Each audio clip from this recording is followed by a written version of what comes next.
Quero falar agora de um outro tema que eu sei que vocês vão arrepiar. Ah lá, eles já começam já. O déficit de mais de R$1 trilhão. Esse é o resultado nominal do setor público, ou seja, que considera o pagamento de juros da dívida no acumulado de 12 meses até fevereiro. Mais de R$1 trilhão. O número se aproxima das máximas históricas que foram registradas lá entre outubro de 2020 a fevereiro de 2021, ou seja, auge da pandemia. De que maneira que vocês entendem que esse número agora explode na cara do governo, da população, já que ele foi apresentado ali pelo Banco Central?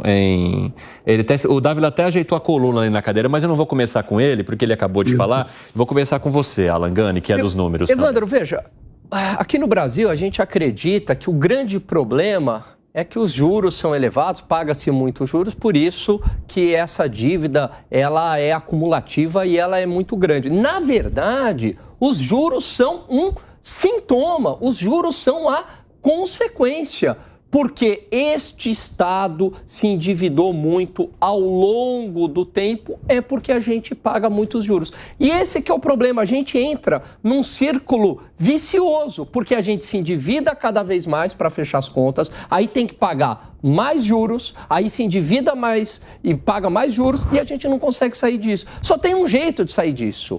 E aí a gente vai ser repetitivo, mas tem que ser. É cortar gasto na carne, porque a gente consegue estabilizar a dívida e não recorrer a esse mecanismo perverso que acaba elevando a taxa de juros, pagando mais juros e penaliza principalmente a população mais pobre. Essas contas incluem União, estados, municípios e também as estatais. Eles te preocupam, Fábio Piperno? Claro que preocupa, até porque esse número vai ser cada vez maior. Eu vou concordar com um pedaço do diagnóstico que o Alan fez. E discorda de qual? Eu discordo, por exemplo, do fato de que os juros são só um sintoma. Não.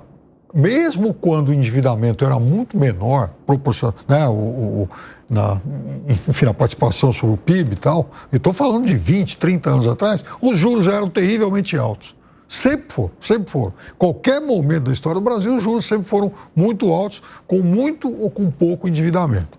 Agora, esse número ele vai ser cada vez maior.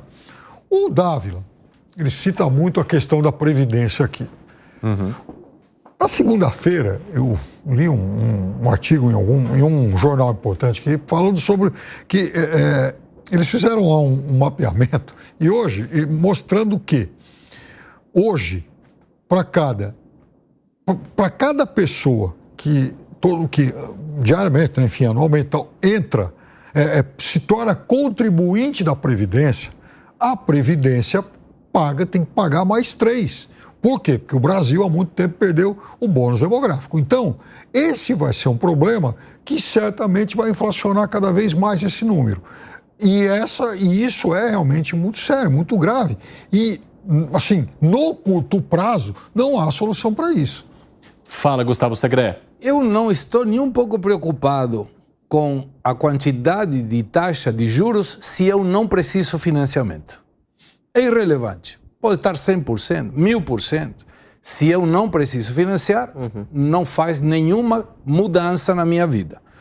Quando o governo precisa financiar, ele de alguma maneira está tirando recursos do setor privado para financiar despesa corrente, excesso de gastos. E aí sim, porque ele discute, ele concorre com o setor privado, que tem uma única fonte de financiamento. Temos uma única fonte de financiamento para atender as duas. E aí o que vem? O governo precisa alavancar essa despesa elevada, então para isso precisa financiar. Não tem como emitir dinheiro, tem que emitir títulos da dívida. Esse título da dívida alguém vai comprar. Esse alguém que vai comprar vai pensar duas coisas, como sempre fala o nosso querido Dávila. Duas coisas. A primeira, qual é a taxa de juros e, em função dessa taxa de juros, aplica inclusive risco país, juros futuro, possibilidade de calote e um monte de coisas. Mas uma em particular é a que mais interessa. Como isso vai ser no futuro? Se tende a zerar o déficit ou tende a aumentar o déficit. Quando a gente vê fevereiro, nós tivemos com um título, capa de jornais. A arrecadação de fevereiro foi recorde, um dia.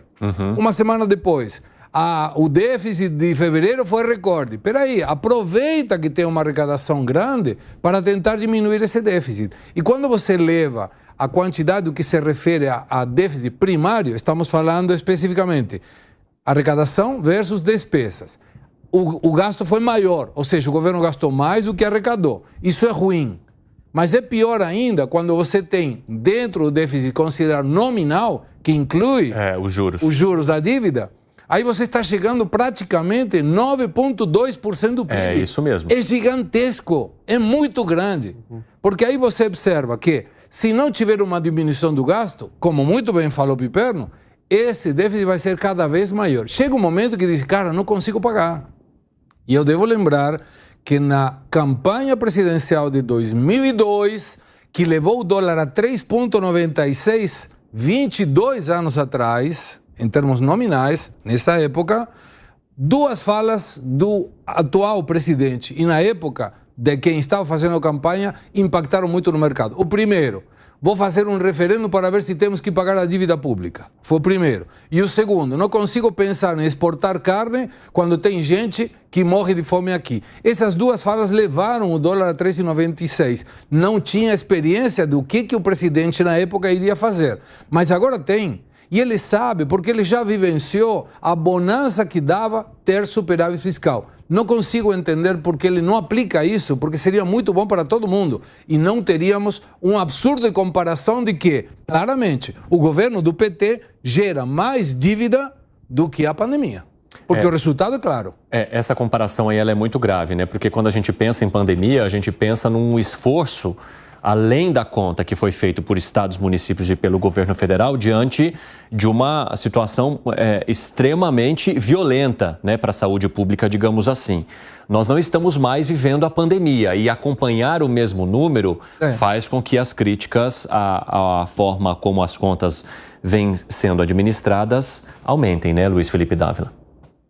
Realmente, são muito preocupantes. Primeiro porque os problemas estruturais a gente não resolve, que é a questão da Previdência. O Piperno disse que não tem solução para o curto prazo, não tem mesmo, mas nós precisamos começar a trabalhar para que isso não vire uma bomba que vai explodir de um jeito dramático no colo dos nossos filhos e netos, o que é um absurdo. Não é uma guerra que acontece que você não sabe. Não, esse aqui é um problema que você está vendo, está crescendo e ninguém está fazendo nada. Você pegar só o BPC, que são os benefícios lá do governo, distribuídos, quase 80% das pessoas que recebem BPC nunca contribuíram um centavo. Como é que vai fechar a conta, gente? Como é que vai fechar a conta com a Previdência? Com esses regimes especiais de parlamentar, de juiz, de militar? É uma vergonha. A gente tem que resolver, tem que enfrentar esse problema. Vai perder voto?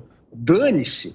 Eu perderia a próxima eleição para deixar um legado para os nossos filhos, mas essa é a diferença de quem pensa no país e quem só está pensando como Bivar. Qual que é o próximo cargo que eu tenho que ter aí para poder continuar distribuindo favor? Esse é o problema do Brasil. Então, eu acho que tem um outro ponto que é muito importante, tocado aí pelo Segrebo, fundamental. Por que essa bolha vai crescendo tanto?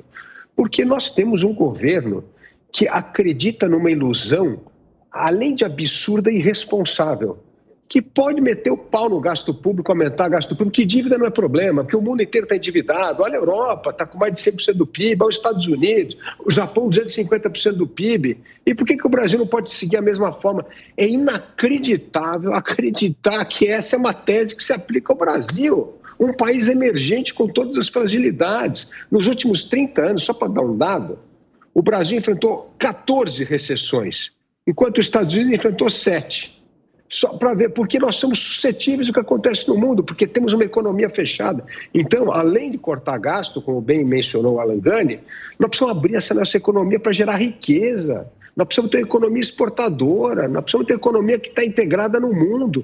Então, a gente tem a pior da combinação. Você tem um governo que é anti-mercado e que acredita que botar o pé no acelerador do gasto, não importa para que vai para 100, 150% do PIB, não tem problema.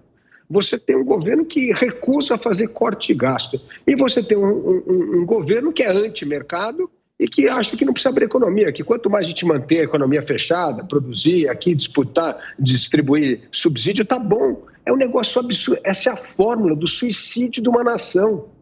Tudo errado, tá tudo errado. Nós precisamos fazer exatamente tudo ao inverso. Nós precisamos abrir a economia, nós precisamos reduzir gasto público, E nós precisamos entender que não podemos gastar de forma desenfreada e que a nossa história não tem nada a ver com a dos outros países. Se a gente não entender essas três coisas, nós vamos para o precipício com o país.